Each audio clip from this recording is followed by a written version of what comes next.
Hello, everybody. Welcome to Queer Games Heck Yeah for today. I'm Luke Miller. I love queer and indie games for a variety of reasons, and I'm playing through a bunch of them.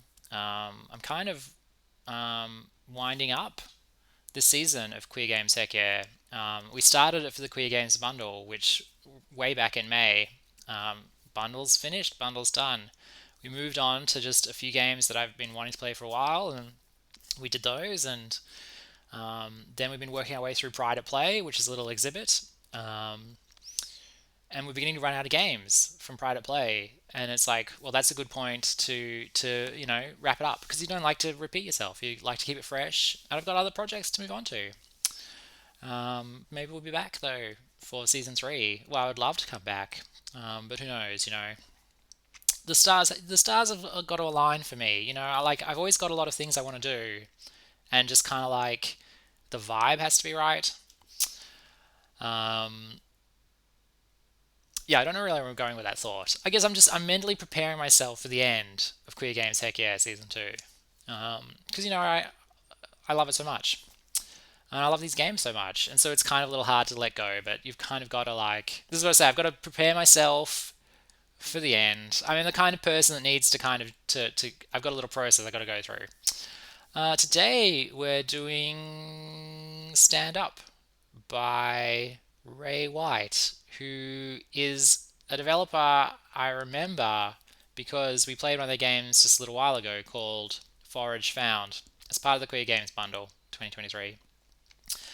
Um, a Bitsy game. So Bitsy games, initially they don't look like much, but they attract the poets, I reckon. And I knew nothing about Rae White when I went into Forage Found. But this time around, because we're loading up a second game, I was like, oh, let's see what else they've done. I was like, oh, Forage Found.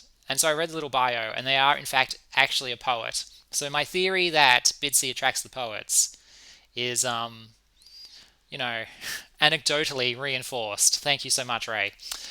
Bitsy's little framework that just, well, you'll find out like in about 10 seconds, really. Let's get into it. Stand up. They're just little games, little moments of like, often little moments of like philosophy and pondering and thinking. Oh no. Well, there you go. That was Ray's. That was the full page. The itch.io page, itch.io, itch page. Clearly, there we go. All right. So the thing with Bitsy games, initially you're not quite sure what you're looking at. I see like I was going to say it's a giraffe just because it's like yellowy green against the background, but I think it might be a chair. Okay, oh, so we're the blob. I thought we were okay. It's not much to do. I'm not. So the you can kind of tell which bits are the interactables and which aren't. So I guess that's what we're going to go to. Hi there, sir, ma'am, mom. I am reception. Please take a seat while you wait. Oh, there's the seat. Don't sit down. The chair doesn't want you to sit down on it. Proceed to the lifts instead. Oh.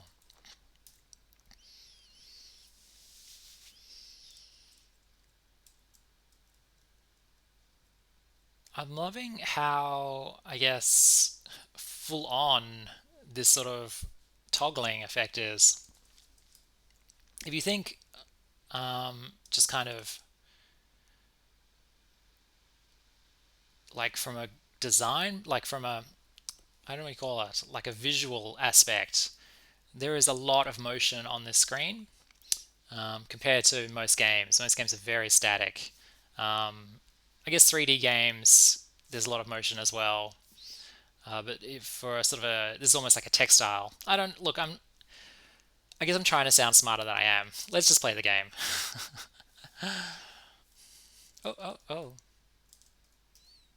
Hello, I'm Doctor. I understand procedure. Oh. You stand up and out, putting the clinic behind you. As you move, the sun prickles at your skin, and there's an ibis stalking across the lawn. Okay, so this puts the game in Queensland or New South Wales, really.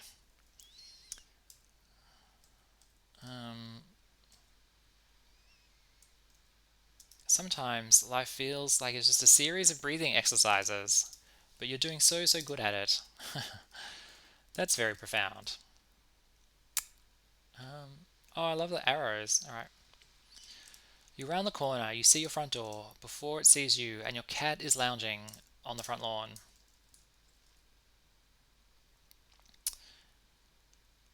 My mum's next door neighbor. Um, well, I mean, I guess it's a dull topic. My mum's next door neighbor um, passed away by choice, I guess, and it's a little unit next to another little unit, and to get to my mum's place, you've got to go past. It's a shared driveway. This is about 6 months ago, and it's affected mum quite deeply. And the last time I visited, there was a cat sitting outside this empty unit. The family's keeping it empty for some reason, but the cat has found the front doorstep has a bit of sun on it and has got the doormat. And so when I went there, the cat is like sunning itself on the doormat. I was like, "Oh, the cat's there."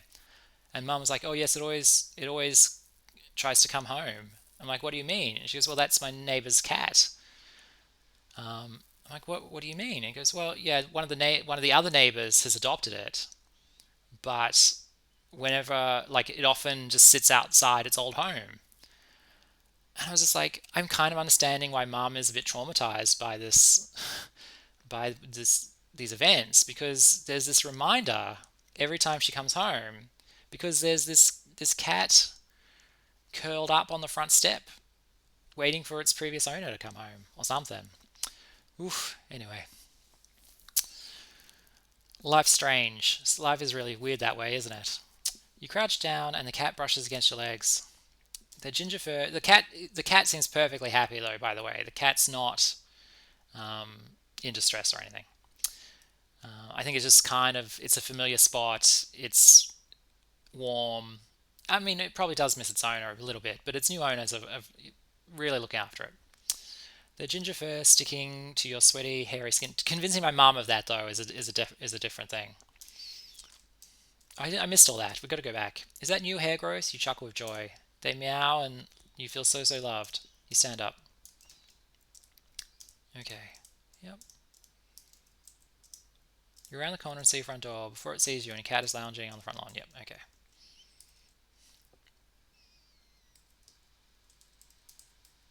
Oh, you are loved. Oh. Oh wow. You are loved.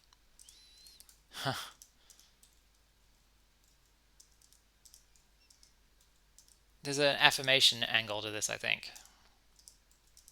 Well, let's go through it. We're in no hurry, are we? You are loved.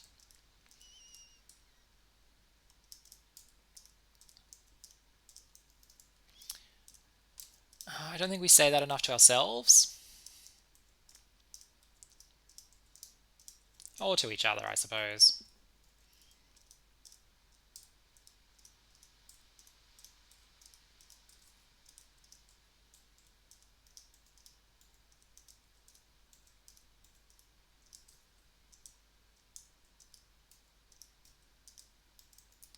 I mean, I actually be a little bit disappointed if there's like a reward for collecting all these. I actually think the value in it is just, I don't know, just playing a game that is just like giving you this message. Not every game should be about killing other creatures, I think, or collecting money, or chopping down trees, or building houses.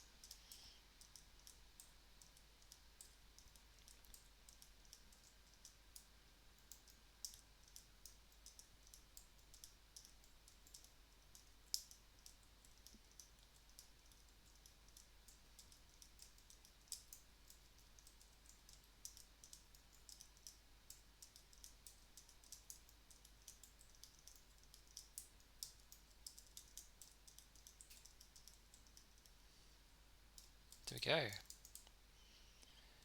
Well, I think that was stand up. Cute little bitsy game. Let's play through it again, but a little bit faster. Oh, restart. Thank you. Stand up. Starts very grey, doesn't it? Okay.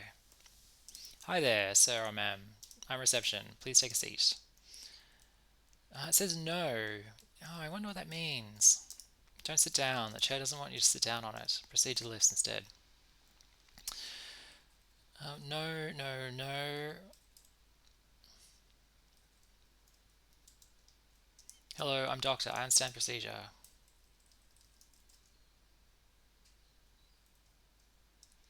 You stand up and out, putting the clinic behind you. As you move, the sun prickles at your skin, and there's an ibis stalking across the lawn. I mean, I guess you're in this clinic. Based on the color scheme alone, it's a trans game. And I'm always, I guess, with all the queer games, some games just want to have like a romantic fun time or whatever, but some games I think want to have a point, like a political point or a personal point. And I think one of the things I've really enjoyed about Queer Games Heck Yeah is trying to hear the point of the developer. In this case, we had that really cold clinic that was also a little bit disorientating, where it was like we're told to sit on the chair, but then the chair is like, no, don't sit on us, and the word no, no, no, and the doctor basically giving us kind of not inspiring much confidence because of their poor grammar. You know what I mean? And I think that kind of gets across that kind of point about like how strange it is to put your like personal health in the hands of someone else who may not necessarily really understand who you are. Um, and then leaving those moments when you leave something a serious clinic and the sun's just shining, maybe you notice the sun glinting off the water, or you notice the bird just minding its own business. Those are interesting moments for sure. It says yay. That's what it says. Sometimes life feels just like a series of breathing exercises, but you're doing so good at it. I think this might be to me, the key line in the game. Because we are, like, when you think about all this work we're doing to sort of teach each other about like mental health and self-care and everything, there is this point like, if someone tells me to focus on my breathing once more, I think I'm going to scream. Um, you're around the corner, yes. The cat on the front lawn. You crouch down against the cat and brushes against your legs, the ginger fur sticking to your sweaty, hairy skin. Yeah, okay. And I like that moment. I assume if you are transitioning as your body goes through changes, I get the point of this, I think, is it's like you may not, it's a lot of work and a lot of hassle, but then you start to get those little moments where you're like, oh, it is actually happening. That must be quite exciting. All right, that was stand up. You are loved. Short and sweet game. Short game's a good game. I think to pair this with Forage Found is very interesting because Forage Found was similar in a sort of life affirming kind of way, but I think was a bit more on the almost generic end, whereas this is specifically, I think, about a trans experience. So very interesting to pair them.